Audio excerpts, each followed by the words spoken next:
పునర్వసు నక్షత్రము 4వ పాదము, పుష్యమి నక్షత్రము 4వ పాదము, ఆశ్లేష నక్షత్రము 4వ పాదము. ఇది కర్కాటక రాశి. ఈ కర్కాటక రాశి జాతకులకు 2 ఆదాయము 11 వ్యయము, 2 ఆదాయము 11 వ్యయము, 4 రాజపూజ్యము, 7 అవమానము.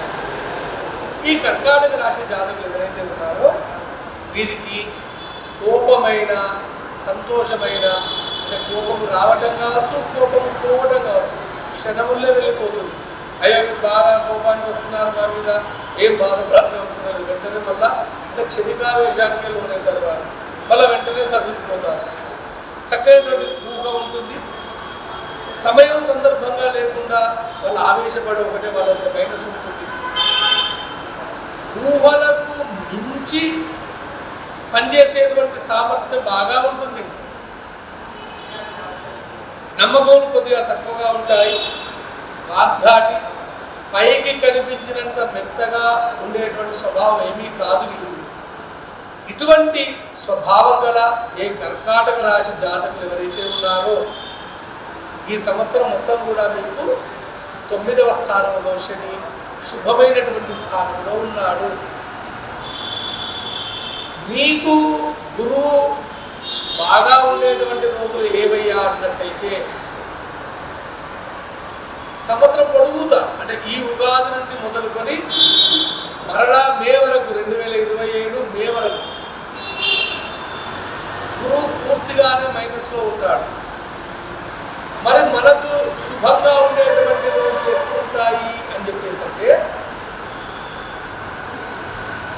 నవంబర్ 1వ తేదీ నుంచి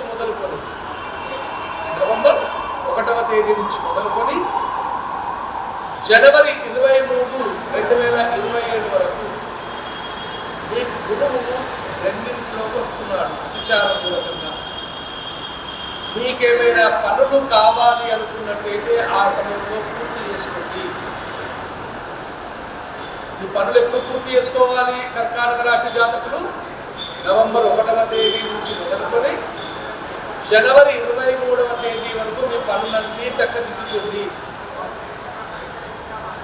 నవంబర్ 1వ తేదీ లోపు కావచ్చు, జనవరి 23 తర్వాత కావచ్చు.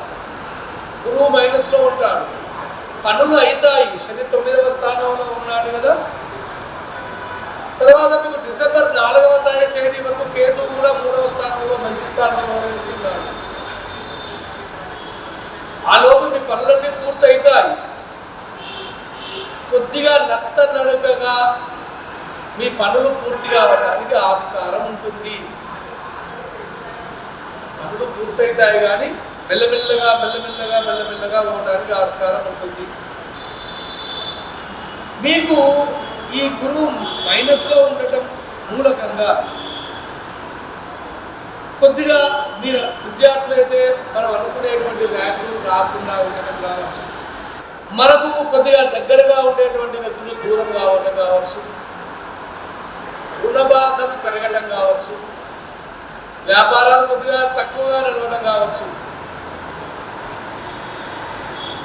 చేసేటువంటి పనులలో కొద్దిగా ప్రతికూలత ఉండటము ఇత్యాది పనులు గురువు మైనస్లో ఉండటం మూలకంగా మనకు ఆటంకాలు ఏర్పడుతూ ఉంటాయి. గురువుకు సంబంధించినటువంటి ఉపాసన కావచ్చు. డిసెంబర్ 4 తర్వాత రాహు కేతువులకు సంబంధించినటువంటి ఉపాసన కావచ్చు.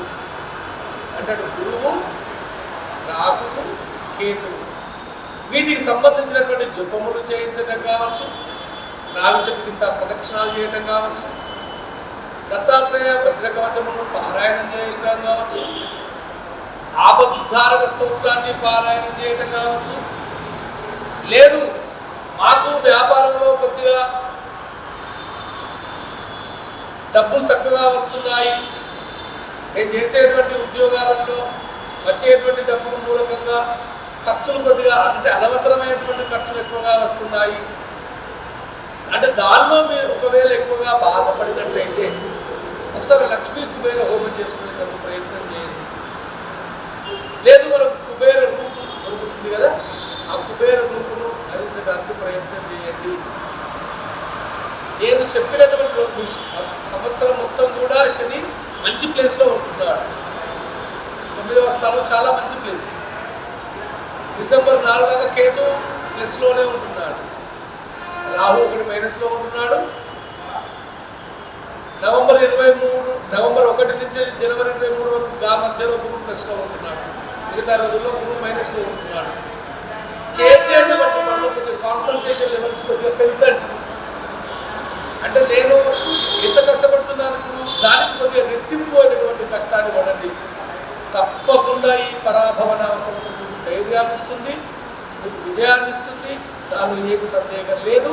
మీకు ఏమాత్రం కార్య ప్రతికూలతలు ఉన్నా ఇప్పుడు నేను చెప్పినటువంటి పారాయణాలు చేయండి. ఇప్పుడే మీరు తెలుసుకుంటున్నారు కాబట్టి ముందర భవిష్యత్తులో మనకు అవరోధములు కలగకుండా ఉండటానికి మీరే వీటిని ఆచరణ చేసుకుంటూ ఈ పారాయణాలు చేసుకుంటూ సక్సెస్ దిశగా వెళ్ళండి. Wish you all the best.